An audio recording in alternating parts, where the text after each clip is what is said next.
Good morning everyone. Welcome back to GK today and very good morning. So start करते हैं आज का यानी 2 मार्च का सेशन। इस सेशन में हम कवर करने वाले डेली करंट अफेयर्स के question plus topic related static part and previous month के करंट अफेयर्स का revision and at last quiz के क्वेश्चन। स्टार्ट करते हैं सेशन। फर्स्ट क्वेश्चन है, which city is the host of international bio resource conclave ethno pharmacology Congress 2023? किस city ने host किया है recently international bio resource conclave ethno pharmacology Congress? ये host किया है इम्फाल, जो कि कैपिटल है किसकी, मणिपुर की कैपिटल इम्फाल। हाल ही में इसने होस्ट किया है ये इवेंट। क्या होता है इस कॉन्फ्रेंस में? एक्चुअल में ये कॉन्फ्रेंस किसके बारे में है? बायोटेक्नोलॉजी के बारे में है and use of natural resources for medicine purpose, यानी मेडिसिन पर्पस के लिए नेचुरल रिसोर्सेज को किस तरीके से यूज करना है और बायोटेक्नोलॉजी उसके रिगार्डिंग इंफॉर्मेशन प्रोवाइड करने के लिए इस इवेंट को होस्ट किया गया। कहाँ पर? इम्फाल, मणिपुर में। और किसने किया? साइंस के जो यूनियन मिनिस्टर है, कौन है? Jitendra Singh. By union minister Jitendra Singh ने इस इवेंट को होस्ट कराया। कहाँ पर? इम्फाल, मणिपुर में। इसके अलावा हम बात करें, अगर राजस्थान की बात करें तो हाल ही में राजस्थान में एक इवेंट होस्ट किया गया है जिसका नाम है सुपोषित माह अभियान। यानी सुपोषित माह अभियान ये कहाँ का है? राजस्थान का है, जिसको जो लोकसभा है अध्यक्ष कौन? ओम बिरला, उन्होंने इनोग्रेट किया था। और ये किसके लिए है? ये to keep mother and child both healthy and happy, उसके लिए ये इवेंट रखा गया, सुशोभित महा अभियान। ये किसका इनिशिएटिव है? राजस्थान का है। और किसने इसका इनॉग्रेशन किया? लोकसभा के अध्यक्ष ओम बिरला ने। और रिसेंट में हुई, अभी हाल ही में क्या हुई थी? 18th world security conference railway की, जो कहाँ पर की गई थी? जयपुर में की गई थी, इसलिए आया था जयपुर डिक्लेरेशन। और इसी के साथ में मुकाब, ये किसने लॉन्च किया है? ये लॉन्च करा है रियाद ने, मॉडर्न सिटी बनाने के लिए। ये 2 पॉइंट करंट के आप ध्यान रखिए। और simply international bio research conclave ethno pharmacology congress related to Imphal, Manipur, north eastern state of India. आगे बढ़ते। नेक्स्ट क्वेश्चन है, which city is the host of the W20 inception meeting under India's G20 presidency? India की G20 presidency के दौरान जो W20 inception meeting हुई है उसको होस्ट किसने किया? इसको होस्ट किया औरंगाबाद ने, W20 मीटिंग। G20 की जो 11 एंगेजमेंट ग्रुप मीटिंग्स का जो सीरीज चल रहा है उसमें से W20 भी हो चुकी है। उसकी होस्ट कहाँ पर? औरंगाबाद में। इससे पहले जो मेन 11 एंगेज्ड ग्रुप की जो मीटिंग्स है G20, उसमें W20 आ गया। एक U20 हुआ था, ये कहाँ पर हुआ था? अहमदाबाद में हुआ था। एक बिजनेस 20, ये अर्बन 20 है, ये बिजनेस 20 है, ये कहाँ पर हुआ था? मणिपुर में हुआ था। एक Y20 यानी यूथ 20, ये हुआ था आसाम में। एक थिंक 20, थिंक टैंक, ये हुआ था भोपाल में हुआ था। इसके अलावा अदर मीटिंग्स की बात करें तो G20 की जो कल्चरल वर्किंग ग्रुप मीटिंग थी, ये कहाँ हुई थी? खजुराहो में हुई थी, मध्य प्रदेश में। और ग्लोबल टेक समिट, यानी एक ग्लोबल टेक समिट आप ध्यान रखिए, ये कहाँ पर हुई थी? G20 के लिए थी ग्लोबल टेक समिट, ये हुई थी विशाखापट्टनम में हुई थी। और इसके अलावा हाल ही में जो मिनिस्ट्री ऑफ एक्सटर्नल अफेयर है, उन्होंने एक और एशिया इकोनॉमिक डायलॉग अरेंज करवाया था। कहाँ पर करवाया था?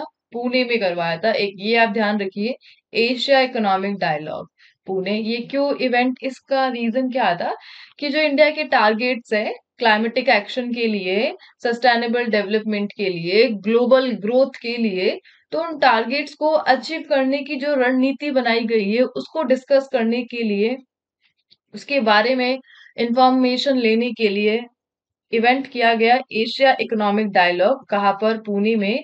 और कौन से मिनिस्ट्री के under? Ministry of external affair. ठीक है। और औरंगाबाद से आप ध्यान रखिए कि औरंगाबाद का अभी नाम चेंज हुआ है। कहाँ का शहर है? ये महाराष्ट्र का है। महाराष्ट्र के औरंगाबाद का नाम अब हो चुका है क्या? छत्रपति सांबा नगर। ठीक है। और इसी के साथ महाराष्ट्र का एक और शहर है, उसका नाम है ओस्मानाबाद। उसका भी नाम चेंज हुआ है और उसका नाम चेंज होकर क्या हो चुका है? धाराशिव। तो ये दो नाम आप ध्यान रखना महाराष्ट्र से, छत्रपति सांभानगर और ओस्मानाबाद का धाराशिव। ठीक है। आगे बढ़ते हैं। सो नेक्स्ट क्वेश्चन है, विच institution launch India's first municipal bond index? सो इंडिया का फर्स्ट म्युनिसिपल बॉन्ड इंडेक्स ये किसने लॉन्च करा है? सो ये करा है एनएसई यानी नेशनल स्टॉक एक्सचेंज, जिसको रेगुलेट करता है कौन? सेबी। सो स्टॉक बाजार कंट्रोलर है जो अंडर में आता है किसके? सेबी के। सो इसने हाल ही में इंडिया का फर्स्ट म्युनिसिपल बॉन्ड इंडेक्स को जारी करा है। कहाँ पर किया है? बैंगलोर में किया है, इंडियाज म्युनिसिपल बॉन्ड इंडेक्स। और यहाँ से अगर हम बात करें, सेबी यानी security and exchange board of India क्या काम करता है? शेयर बाजार कंट्रोलर। इसी के अंडर में आती है कौन? द बॉम्बे स्टॉक और द नेशनल स्टॉक एक्सचेंज, ये दोनों इसके अंडर आते हैं। तो जो बॉम्बे स्टॉक है वो तो पहले ही बहुत पहले आ चुका था, 1875 में आ चुका था, और जो नेशनल स्टॉक एक्सचेंज है ये अभी 1992 में आया था। और सेबी की बात करें तो सेबी आया था 1988 में। सो सेबी के पहले ही the Bombay stock exchange Asia का सबसे पुराना स्टॉक बाजार है। नेशनल स्टॉक एक्सचेंज 1992 में आया था। और इससे एक रिलेटेड क्वेश्चन आप ध्यान रखना कि फर्स्ट वुमेन हेड किसकी? सेबी की। सो फर्स्ट वुमेन जो हेड है वो कौन है? माधवी पुरी, आप ये नाम ध्यान रखिए। सेबी क्या है? सैचुरेटरी फंक्शन है हमारे, लीगली एक सैचुरेटरी फंक्शन है। और ये जो अपन बात करते हैं सेंसेक्स निफ्टी, तो ये कौन लॉन्च करता है? तो बीएसई का है, यानी द बॉम्बे स्टॉक वो करता है सेंसेक्स, उसका इंडेक्स है सेंसेक्स। और एक अपन बात करते हैं निफ्टी इंडेक्स, तो जो निफ्टी है वो किसका है? एनएसई का, यानी नेशनल स्टॉक एक्सचेंज का है निफ्टी। ठीक है, आगे बढ़ते हैं। So next question है, the second Semicon India Future Design Road Show was recently launched in which city? So India का second Semicon India future design road show जो कि हाल ही में लॉन्च हुआ, किस सिटी में लॉन्च हुआ? सो इसका आंसर होगा बैंगलोर। सो बैंगलोर में किया गया Semicon India future design road show का सेकेंड एडिशन। पर्पस क्या था इसका? जो पर्पस था वो सिंपल सा है कि to attract investment in India's semicon design ecosystem. So India के सेमिकॉन सेक्टर में इन्वेस्टमेंट को अट्रैक्ट करने के लिए इस डिजाइन रोड शो को लॉन्च किया गया बेंगलुरु में। ठीक है, इससे पहले फर्स्ट एडिशन की हम बात करें तो वो हो चुका था 2022 में। और किसने किया था? कहाँ पर हुआ था? आई मीन गुजरात में हुआ था। ठीक है, गुजरात की जो कर्णावती यूनिवर्सिटी है उसमें किया गया था। अगर हम अदर इवेंट्स की बात करें जो हाल ही फिलहाल में हुए थे, तो गुजरात में ही हुआ था अभी कौन सा इवेंट? सागर परिक्रमा। ये इवेंट कहाँ पर हुआ था? गुजरात में हुआ था। और एक था अमृत नागरोत्थान, ये कहाँ पर हुआ था? ये स्कीम थी अमृत नागरोत्थान स्कीम, ये कहाँ था? कर्नाटका में। और ये सागर परिक्रमा ये भी कहाँ पर है? गुजरात में है। ठीक है, ये ध्यान रखिए। इसी Semicon India future design road show के दौरान लॉन्च किया गया क्या? आईएसआरसी। सो आईएसआरसी एक न्यू ऑर्गेनाइजेशन आ चुकी है, 2023 की आ चुकी है। और क्या नाम है इसका? The India semiconductor research centre. ठीक है, सो बेंगलुरु में लॉन्च हुआ है आईएसआरसी। ठीक है, आगे बढ़ते हैं। नेक्स्ट क्वेश्चन है, MRSAM weapon system has been developed by which organization? So किस ऑर्गेनाइजेशन ने डेवलप करा है MRSAM? So इसको डेवलप करा है DRDO ने, यानी इंडिया का डिफेंस ऑर्गेनाइजेशन DRDO ने किया है। MRSAM यानी the medium range surface to air missile. So एक टाइप की मिसाइल वेपन है जो कि इंडिजिनस है, क्योंकि डीआरडीओ ने इसको डेवलप करा है। सो इंडिया की इंडिजिनस मिसाइल सिस्टम है, वेपन सिस्टम है, जो कि डीआरडीओ ने डेवलप किया है। बेसिकली क्या काम करेगी? इंडियन आर्मी की जो एयर डिफेंस है और कैपेसिटी डेवलपमेंट है उसको रेज करने के लिए, इनहेंस करने के लिए इस मिसाइल को बनाया गया था। अगर हम डीआरडीओ की बात करें तो 1958 में इसको एस्टेब्लिश किया गया था। न्यू दिल्ली में आपको इसका हेडक्वार्टर देखने को मिलेगा। जो उसका मोटो है इसका, स्ट्रेंथन ओरिजिन इन साइंस। तो साइंस के फील्ड में ये स्ट्रेंथन के लिए इसका मोटो है।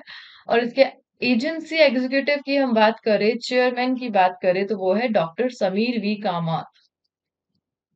ठीक है, तो डीआरडीओ को ध्यान रखिए, 1958 New Delhi, doctor Sameer V Kamat and strengthen origin in science. ठीक है, आगे बढ़ते। नेक्स्ट क्वेश्चन है, बाबा Saheb Ambedkar Yatra tour is a part of which initiative? So Baba Saheb Ambedkar Yatra tour किया गया हाल ही में, जो कि किस इनिशिएटिव का पार्ट है? सो ये है देखो अपना देश।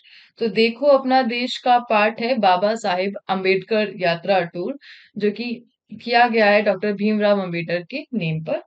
सो इसको लॉन्च करा है किसने? IRCTC ने, यानी Indian railway catering and tourism corporation ने बाबा साहेब अम्बेडकर यात्रा को लॉन्च करा है। सो बेसिकली ये जो यात्रा होगी ये उन रीजन से होगी जिसका संबंध रहा है किन से? Father of constitution BR Ambedkar से रहा है। ऐसे जो नगर है वो तो है डॉक्टर अम्बेडकर नगर है, नागपुर है, सांची है, मतलब ऐसे शहर जो BR अम्बेडकर की लाइफ से रिलेटेड है। सो डॉक्टर BR अम्बेडकर तो सांची हो गया, वाराणसी हो गया, नालंदा हो गया। सो इन जगहों पर किया जाएगा बाबा साहेब अम्बेडकर यात्रा टूर। तो बाबा साहेब डॉक्टर भीमराव अंबेडकर को उपाधि दी गई है बाबा साहेब, यानी फादर ऑफ फादर। ठीक है, और साथ ही में इनके पास है उपाधि फादर ऑफ आवर कॉन्स्टिट्यूशन। इसके अलावा जो इवेंट हुए थे related to doctor Bhimrao Ambedkar, वो आप ध्यान रखिए कि अभी हाल ही में हमने किया था 67th महापरिनिर्वाण, जो कि मनाया गया था 6 दिसंबर को। क्यों मनाया जाता है? क्योंकि death anniversary of doctor BR Ambedkar, यानी उनकी डॉक्टर BR अम्बेडकर की डेथ एनिवर्सरी के लिए 6 दिसंबर को हर साल मनाया जाता है क्या?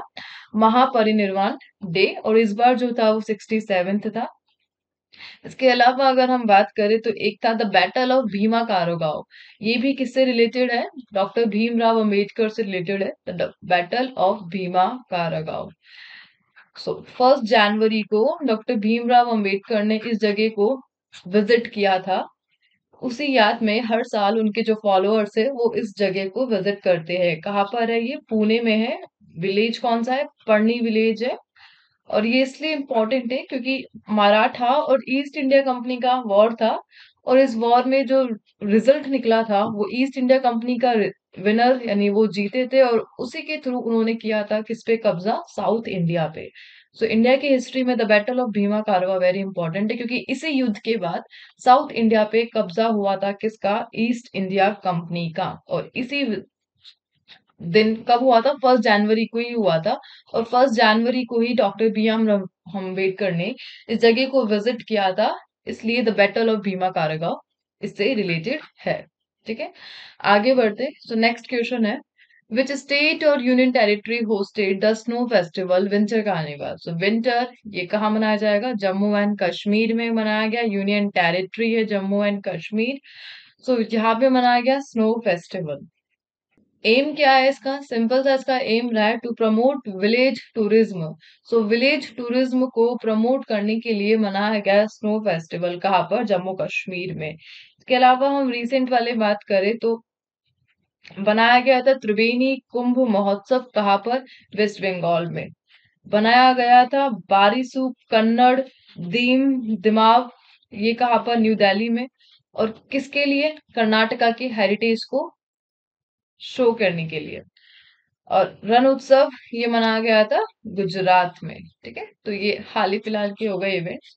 आगे बात करते हैं। नेक्स्ट है, Shivamogga airport was recently inaugurated in which state और यूनियन टेरिटरी? सो किस राज्य में हाल ही में इनोग्रेशन हुआ है किसका? शिवामोगा एयरपोर्ट का। सो ये मनाया गया है, कहाँ पर बनाया गया है? कर्नाटका में बनाया गया है। और किस कोस्ट से बनाया गया है? 450 करोड़ की कोस्ट लगी है इसको बनाने में। ठीक है, अब यहाँ पे एयरपोर्ट से बात हुई तो एयरपोर्ट रिलेटेड कुछ क्वेश्चंस अपन देख लेते हैं।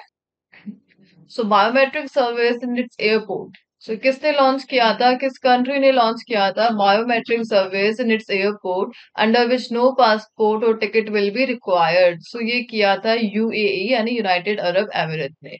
And Mopa greenfield international airport which was recently inaugurated is situated in which state? So ये है गोवा में है। What is the Manohar Parrikar Airport? And what is the name of the paperless airport entry facility launched by the Civil Aviation Ministry? So उसका जो name था वो है डिगी यात्रा।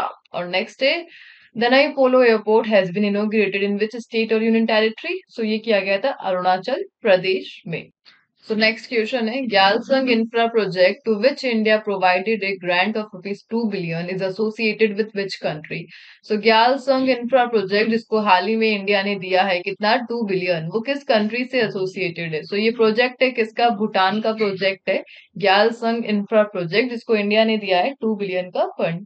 इसका एम क्या है? इसका एम है कि भूटान की यूथ को एम्पावर करना और कंट्री के फ्यूचर के लिए एक स्ट्रॉन्ग फाउंडेशन को बिल्ड करना। So basically the aim is empowering the youth and building a strong foundation for country's future. ठीक है। सो बेसिकली ये जो प्रोजेक्ट है ये फोकस करेगा किस पर? फोकस करेगा स्किल्स एंड कैपेबिलिटीज को इनहेंस करने पर। किसकी? भूटान की यूथ की। सो भूटान की यूथ जनरेशन की स्किल्स एंड कैपेबिलिटीज को इनहेंस करने के लिए प्रोजेक्ट लाया गया है ग्यालसंग इंफ्रा प्रोजेक्ट और इंडिया ने ग्रांट करा है 2 बिलियन। इससे पहले इंडिया ऑलरेडी दे चुका है कितना? 1 बिलियन और इंडिया टोटल देगा 50 बिलियन। कितने टाइम में? 5 इयर्स में। ये इंडिया का प्रॉमिस है किसके साथ? भूटान के साथ है, भूटान की इकोनॉमी को एनहांस करने के लिए। और किसने दिया? अभी इसके लिए किसने बताया? इंडिया के एम्स्टर ने बताया। कहा कि इंडिया के एम्स्टर भूटान के लिए। अब आज के लिए आपका क्वेश्चन है कि भूटान के लिए जो इंडिया के एम्स्टर है वो कौन है? बताइए। नेक्स्ट चलते। अगला क्वेश्चन है defender of the fatherland day is a predominantly celebrated in which region? So किस क्षेत्र में मनाया जाता है defender of fatherland day? So basically ये जो मनाया जाता है ये मनाया जाता है सेंट्रल एशिया में। सेंट्रल एशिया यानी तुर्कमेनिस्तान हो गया, किर्गिस्तान हो गया, कजाकिस्तान हो गया, तजाकिस्तान हो गया एंड बेलारूस। और मैं बता दूं आपको यूक्रेन में भी मनाया जाता था लेकिन यूक्रेन ने 1992 के बाद इसको बनाना छोड़ दिया जब यूक्रेन इंडिपेंडेंट हो गया था। किससे? सोवियत यूनियन यानी यूएसएसआर। तो यूएसएसआर के देश थे ये पहले, Turkmenistan, Kyrgyzstan, Kazakhstan, Tajikistan, Belarus. So उसी के लिए defender of the fatherland day बनाया जाता है। एक्चुअल में क्या हुआ था? Defender of the fatherland day ये एक्चुअल में मनाया जाता है for the origin of Russian civil war. यानी रशियन सिविल वॉर जो कि स्टार्ट हुआ था, कब स्टार्ट हुआ था? 1918 से 22 तक। सो उसमें first mass draft red army आई थी, यानी first mass draft into the red army. यानी मिलिट्री में पहली आर्मी थी the first mass draft into red army. उस दिन के लिए मनाया जाता है defender of the fatherland day. अब बाकी सब तो बनाते हैं 23 फरवरी को, किसको छोड़कर? कजाकिस्तान को छोड़कर। तो कजाकिस्तान बनाता है 7 मई को कौन सा day? Defender of the fatherland day. बाकी अदर यानी Turkmenistan, Kyrgyzstan, Tajikistan and Belarus ये बनाते हैं 23 फरवरी को। और यूक्रेन का खुद का फादरलैंड डे है किस नेम से? Defender of Ukraine day. और ये यूक्रेन कब सेलिब्रेट करता है?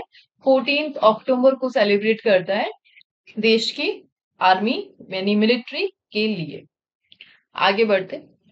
नेक्स्ट क्वेश्चन है फाइनेंशियल एक्शन टास्क फोर्स यानी FATF suspended the membership of which country recently? So FATF ने हाल ही में सस्पेंड करी है मेंबरशिप किस कंट्री की? सो रशिया की करी है।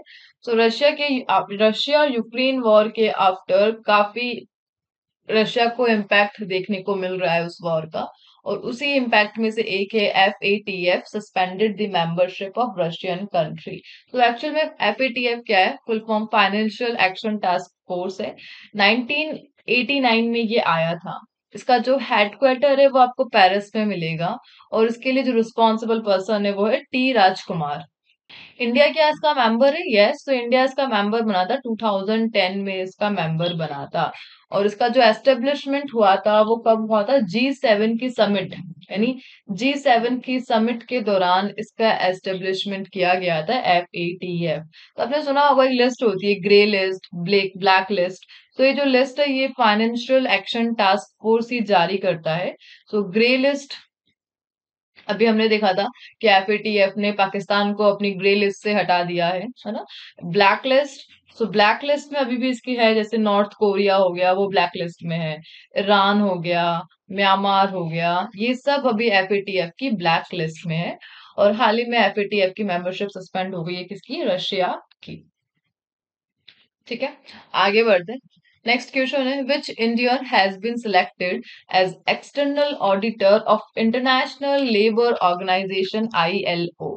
सो इंटरनेशनल लेबर ऑर्गेनाइजेशन के लिए हाल ही में किस इंडियन को सिलेक्ट करा गया है as external auditor for ILO? So answer होगा इसका गिरीश चंद्र मुर्मू। कौन है ये? सो ये है इंडिया के कैग।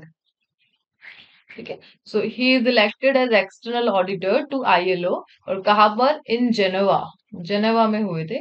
और कब तक? 4 इयर्स के लिए इनका टेन्यूर रहेगा, 24 से 27। अगर हम बात करें गिरीश चंद्र मुर्मू यानी कैग, और कैग किस आर्टिकल में आता है? आर्टिकल 148 रिलेटेड है, किस पोस्ट से? कैग की पोस्ट से है। अगर हम बात करें आईएलओ, तो आईएलओ को बनाया गया था 1990 में। और इसके लिए अगर हम ट्रीटी की बात करें तो जो ट्रीटी है 1919, ओके, जो ट्रीटी है वो थी वर्सराय ट्रीटी थी। तो वर्सराय ट्रीटी के तहत इंटरनेशनल लेबर ऑर्गेनाइजेशन को एस्टेब्लिश किया गया था। इसको हेडक्वार्टर अगर अपन देखें तो इसका हेडक्वार्टर भी मिलेगा जेनेवा, स्विट्जरलैंड में मिलेगा। और एक ध्यान रख लेना कि इंटरनेशनल लेबर ऑर्गेनाइजेशन को मिला था 1969 में नोबल अवार्ड। ठीक है, यूरोपियन यूनियन को मिला था 2012 में। और इंटरनेशनल लेबर ऑर्गेनाइजेशन को मिला था 1969 में क्या? Nobel award. सो आगे चलते लास्ट मंथ के करंट अफेयर्स के रिवीजन के लिए। सो क्वेश्चन है, जुलाई सितंबर क्वार्टर के लिए 2022-23 में एनएसओ डेटा के according India growth domestic product यानी जीडीपी ग्रोथ कितनी रही थी? सो था 6.3% for July to September quarter. India US joint military exercise Yudh Abhyas 2022 is held in which Indian state? So ये किया गया था उत्तराखंड में। As per recent data, what is the maternal mortality ratio in India during 2018-20? So ये रहा था 97 पर lakh live birth, जिसमें सबसे ज्यादा केरल का था और सबसे कम असम का था। As per the world bank migration and development brief, what is the expected remittance flows to India in 2022-23? So कितना रिकॉर्ड था? यूएसडी 100 बिलियन का। An economic cooperative and trade agreement ECTA between India and which country set to enter into force from December 2022? Australia के between. So एक और trade है, economic cooperative and trade agreement between Australia and India. The Kirti Parikh committee which was seen in the news is associated with which sector? So guest pricing से है, which French food product has been recently awarded the UNESCO heritage status? So ये बगैटो था। When is the day of remembrance for all victim of chemical warfare observed? So ये मनाते हैं हम 30th of November को। And which is the first country to gather 6 of its astronauts in space? So China. And which institution released a report titled Carbon Capture Utilization and Storage Policy Framework? So India का जो agenda रहेगा carbon capture यानी zero carbon emission 2070 के लिए, उसकी रणनीति थी जिसने दिया था नीति आयोग ने। ठीक है, सो बढ़ते हैं आज की क्विज के क्वेश्चंस की ओर। So here is today's quiz question. आप ट्राई कीजिए, आपको आते हैं वेल एंड गुड, नहीं आते तो प्लीज आप अपनी कंटिन्यूटी बना के रखिए। ऑफ कोर्स आप एक दिन ये क्वेश्चंस भी अटेम्प्ट करके रहेंगे। So that's all for today. I hope you have like the session. आज का सेशन आपको कैसा लगा जरूर बताइए कमेंट्स में। साथ ही साथ आपका कोई रिव्यू, सजेस्ट या फीडबैक है तो वो भी आप हमें बता सकते हैं। हमें जानकर खुशी होगी और मोटिवेशन भी मिलेगा, और मैं कोशिश करूंगी उसे इम्प्लीमेंट करने की। तो कल फिर मिलते हैं इसी टाइम और इसी समय पर एक नए सेशन के साथ।